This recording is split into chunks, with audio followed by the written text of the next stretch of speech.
Hello, welcome to the Patriotic Communists. My name is Max Rice. I grew up in Northern Virginia, Fairfax County, and Falls Church City, like that area.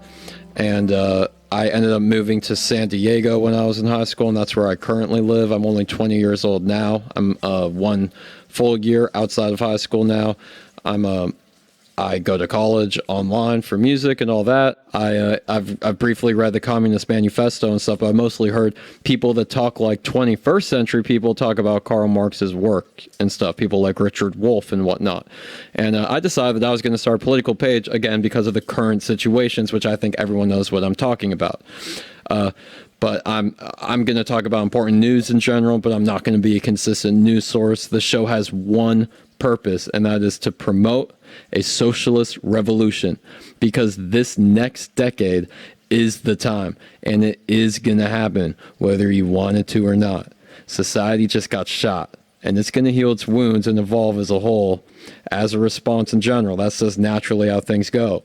And our job is to tilt the revolution in the right way, hopefully far enough to the left that it's really a revolution. Anyways, I'm getting ahead of myself. I think a lot of people are looking around and wondering what the hell is going on.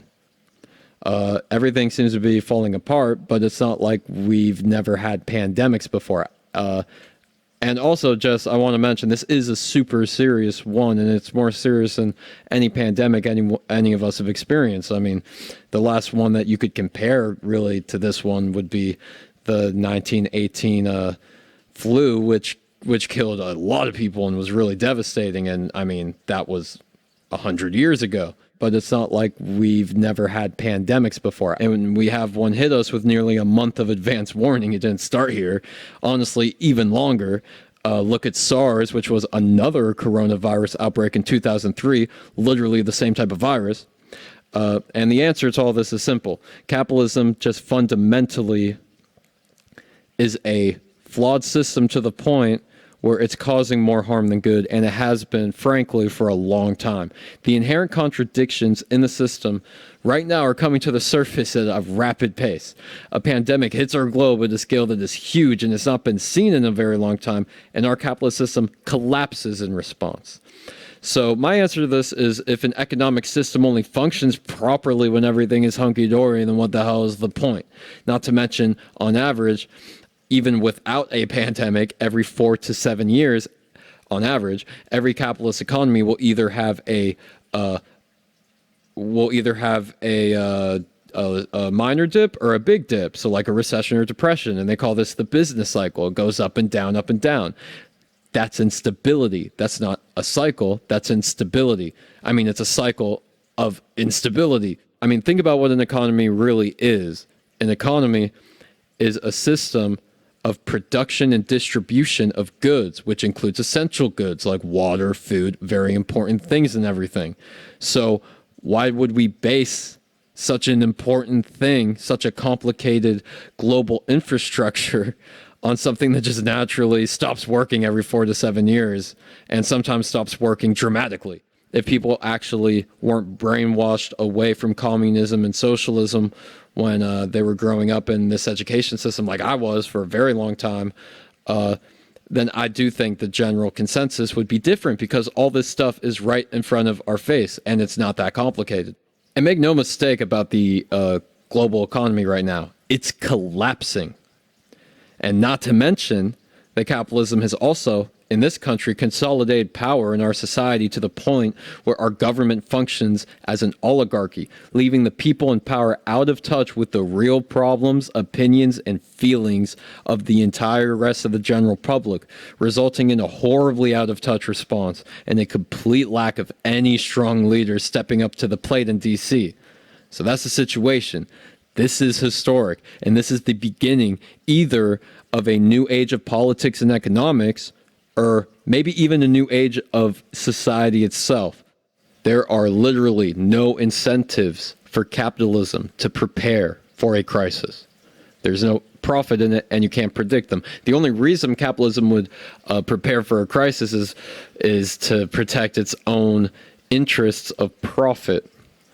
And something that's as unpredictable as a pandemic and as hard to fight as a pandemic you can see how that incentive wouldn't line up.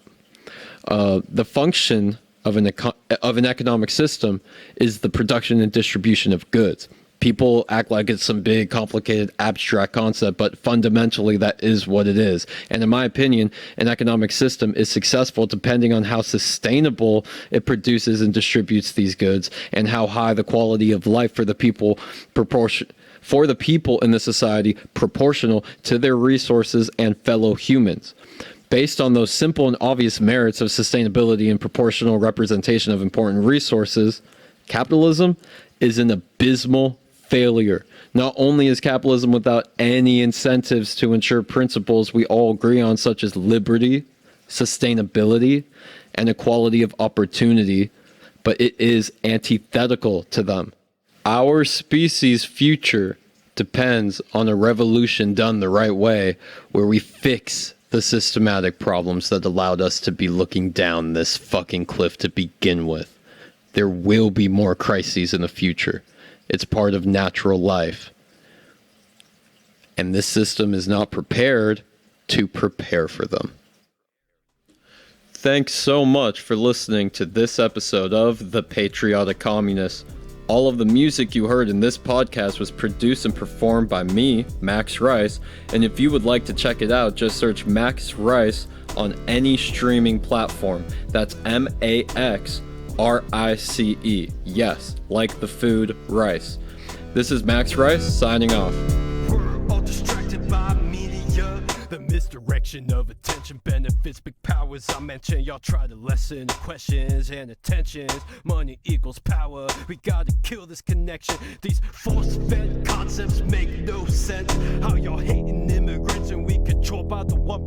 Zombified by screens. Dehumanization comes easily. All I hear are American supremacists, but this line of thought is a normality, full of fallacies. While we stay combative oversee laws and more laws. As far as I can see, and no one cares because of the mass distractions. We're expected to not question how the government uses our taxes, unless it's helping people. That they ramble like that's all to see. Though we need to free the people, we need a fucking hero. We need some MLK, FDR style of change. We're full of pain and ignorant, but won't live in fear. Though we need some yellow vest, bulletproof vests and bold claims. We need that fire in our hearts that can't be tamed. We need to reject and correct our collective violent actions, but it won't happen. Fuck, we're all distracted.